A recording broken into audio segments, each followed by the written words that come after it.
Assalamualaikum warahmatullahi wabarakatuh. Baiklah, kami dari kelompok 3 akan mempresentasikan hasil kerja daripada kelompok kami,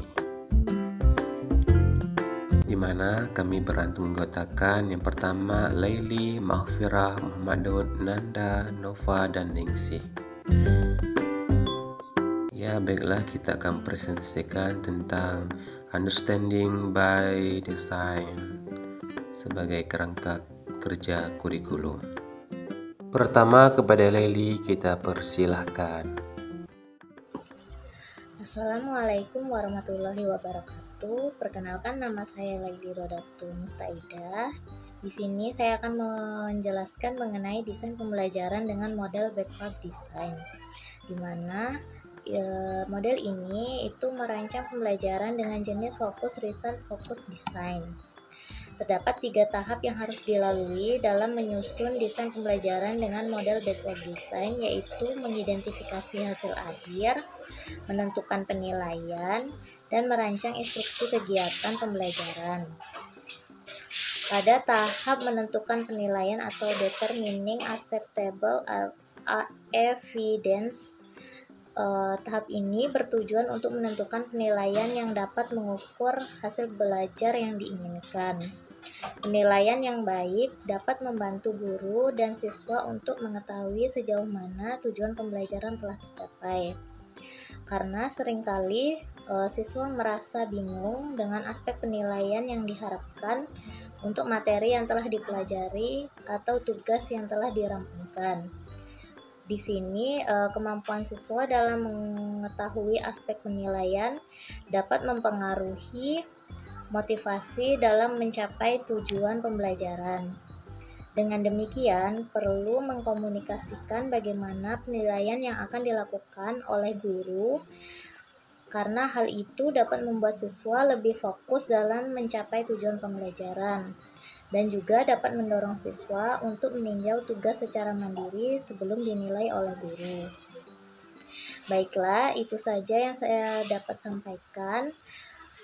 Saya kembalikan kepada moderator. Baiklah, terima kasih kepada Laili.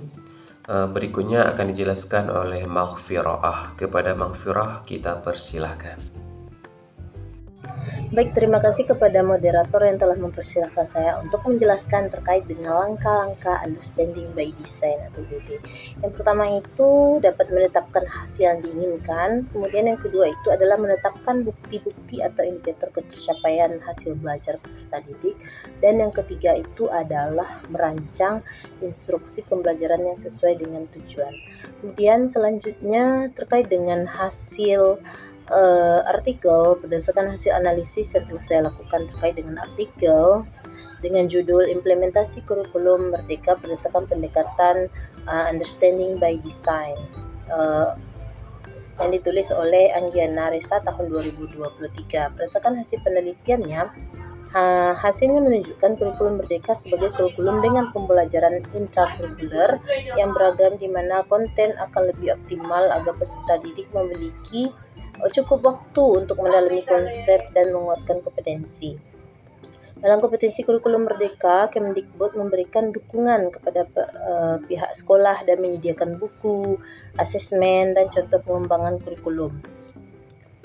Kemudian, understanding by design ini sebagai suatu pendekatan pada proses pembelajaran yang berguna untuk meningkatkan pemahaman peserta didik secara mendalam dan secara aktif. Kemudian implementasi kurikulum merdeka ini dengan pendekatan OBD diawali dengan proses pelaksanaan asesmen atau penilaian diagnostik. Pendekatan OBD sebagai tahap dalam menentukan skenario pembelajaran yang berasal dari penentuan hasil belajar terlebih dahulu. Oleh pendidik juga harus merancang atau membuat rubrik asesmen itu sendiri, dengan terlebih dahulu melakukan asesmen diagnostik sebelum pembelajaran. Tujuannya adalah untuk melihat dan mengobservasi kebutuhan dari peserta didik itu sebagai acuan dalam pelaksanaan proses pembelajaran di kelas itu sendiri. Mungkin sekian penjelasan dari saya terkait dengan langkah understanding by design. Kembalikan kepada moderator. Terima kasih kepada Wafirah. Kemudian berikutnya akan dijelaskan oleh Nanda Novera. Kepada Nanda kita persilahkan. Baik, Assalamualaikum warahmatullahi wabarakatuh. Perkenalkan, nama saya Nanda Novera, NIM 23345423. Nah, di sini saya akan menjelaskan mengenai hasil asesmen. Nah, sebelumnya di sini saya ingin menjelaskan sedikit terkait hasil dari pemanfaatan asesmen dalam proses pembelajaran. Nah, asesmen sendiri ini bertujuan untuk mengukur sejauh mana kemampuan peserta didik dalam pemahamannya terkait kemampuan, pengetahuan, dan keterampilannya, sehingga guru dapat melakukan evaluasi mengenai strategi, model, dan media yang digunakan dalam proses pembelajaran. Nah, selanjutnya, asesmen dirancang dan dilakukan sesuai dengan fungsi asesmen tersebut, dengan keleluasan untuk menentukan teknik dan waktu pelaksanaan asesmen yang efektif untuk mencapai tujuan dari pembelajaran. Nah, asesmen juga dirancang secara adil, proporsional, valid, dan dapat dipercaya, sehingga dapat menjelaskan kemajuan belajar dalam menentukan keputusan tentang langkah selanjutnya. Nah, hasil asesmen digunakan untuk peserta didik, pendidik, dan tenaga kependidikan sebagai bahan refleksi untuk meningkatkan mutu pembelajaran. Nah, di sini jenis asesmen itu dapat diklasifikasikan sesuai dengan fungsinya, yaitu mencakup asesmen sebagai proses pembelajaran atau asesmen as learning, kemudian ada juga asesmen untuk proses pembelajaran atau disebut juga dengan asesmen for learning, kemudian terakhir yaitu asesmen pada akhir proses pembelajaran, disebut juga dengan assessment of learning. Nah, itu merupakan penjelasan yang saya rangkum dari artikel yang saya dapat. Terima kasih. Saya kembalikan kepada moderator. Baiklah, berikut ini akan saya jelaskan sendiri. Assalamualaikum warahmatullahi wabarakatuh. Perkenalkan, dengan saya Muhammad Daud. Baiklah, di sini saya akan mempresentasikan ataupun menjelaskan sedikit tentang asesmen formatif. Di mana kita ketahui bersama bahwa pembelajaran yang sesuai dan dengan menggunakan asesmen yang tepat dapat dilakukan untuk meningkatkan dan membentuk pemahaman.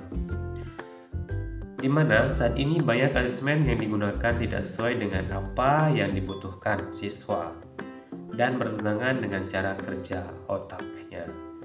Guru dan dosen masih mengutamakan hasil ujian akhir atau tes sumatif tanpa memperhatikan proses pembelajaran.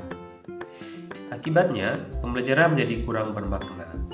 Asesmen formatif adalah salah satu bentuk asesmen yang mengutamakan penilaian pada proses pembelajaran dan menjabarkan asesmen formatif ke dalam 5 bentuk atribut penting dan efektif. 5 atribut asesmen formatif tersebut yaitu proses belajar yang mengarahkan siswa untuk maju ataupun lebih dikenal dengan learning progression. Kemudian memiliki tujuan yang jelas ataupun learning goals and criteria for success. Dan juga pemberian umpan balik, penilaian diri dan penilaian teman sejawat, dan budaya kerjasama ataupun collaboration. Komponen asesmen formatif dapat memberikan pengaruh positif terhadap hasil belajar peserta didik. Feedback dapat memberikan motivasi, meningkatkan minat belajar dan kemampuan mengerjakan tugas-tugas, dan dapat mengetahui pencapaian belajar mereka. Kemudian, komponen asesmen formatif terdiri dari feedback, peer assessment, dan self-assessment. Ini diintegrasikan ke dalam tahapan pembelajaran UBD, yaitu strategi asesmen formatif yang digunakan berupa diskusi, presentasi, tugas midmat, tugas analisis, artikel ilmiah, dan praktikum model inquiry berbasis masalah. Nah, Untuk selanjutnya akan dijelaskan Nova Rozana. Kepada Nova Rozana kita persilahkan. Baik, perkenalkan nama saya Nova Rozana. Di sini saya akan menjelaskan mengenai UBD sebagai kerangka kurikulum yang dijelaskan berdasarkan bukti penilaian. Di mana rekan saya telah menjelaskan, saya sebelumnya menjelaskan bahwa self assessment ini diintegrasikan ke dalam tahapan pembelajaran UBD, di mana tahapan pembelajaran ini dapat diartikan sebagai cara guru sebagai pendidik dalam menggunakan strategi instruksional untuk membuat siswa mencapai kompetensi tertentu sesuai dengan tujuan pembelajarannya, di mana pencapaian kompetensi ini itu dapat diukur dengan cara menggunakan instrumen penilaian dan evaluasi. Baiklah, berikutnya akan dijelaskan oleh Ningsih. Kepada Ningsih kita persilahkan. Assalamualaikum warahmatullahi wabarakatuh. Perkenalkan, nama saya Ningsih. Nah, di sini saya akan menjelaskan mengenai jenis-jenis asesmen. Nah, jenis asesmen itu sendiri terbagi menjadi 3. Yang pertama yaitu asesmen diagnostik, kemudian yang kedua yaitu asesmen formatif, dan yang ketiga yaitu asesmen formatif. Nah, apa itu asesmen diagnostik? Yaitu merupakan asesmen yang digunakan untuk mendiagnosis kemampuan dasar siswa dan mengetahui kondisi awal pada siswa. Nah, asesmen diagnostik ini terbagi menjadi 2, yaitu asesmen diagnostik non kognitif, yaitu asesmen yang digunakan untuk mengukur kemampuan aspek psikologis dan juga kondisi emosional dari peserta didik. Dan yang kedua yaitu asesmen diagnostik kognitif, yaitu untuk mendiagnosis kemampuan dasar siswa dalam topik sebuah mata pelajaran yang akan dibahas. Kemudian yang kedua jenis asesmennya yaitu asesmen formatif, yaitu metode evaluasi yang digunakan untuk melakukan evaluasi proses pembelajaran, pemahaman peserta didik, kemudian kebutuhan belajar, dan juga kemampuan akademik dari peserta didik. Untuk ke asesmen formatif ini kita bisa menggunakan kuis yang kita berikan kepada siswa untuk mengetahui kemampuan belajar siswa tentang pembelajaran yang telah dilaksanakan. Kemudian yang ketiga yaitu asesmen sumatif.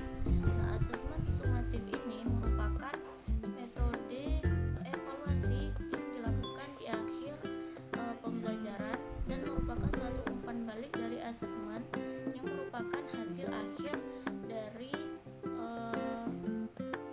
sumatif yang digunakan untuk mengukur perkembangan peserta didik terhadap pembelajaran yang telah dilaksanakan.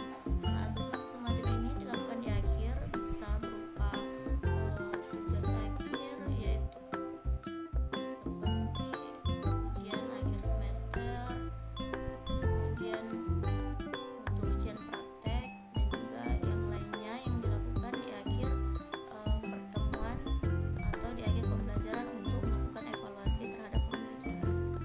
Nah, itulah merupakan jenis-jenis asesmen yang dapat saya jelaskan. Kurang dan lebihnya saya mohon maaf. Saya akhiri. Wassalamualaikum warahmatullahi wabarakatuh. Hanya sekian presentasi dari kelompok kami. Lebih dan kurang kami mohon maaf. Wassalamualaikum warahmatullahi wabarakatuh.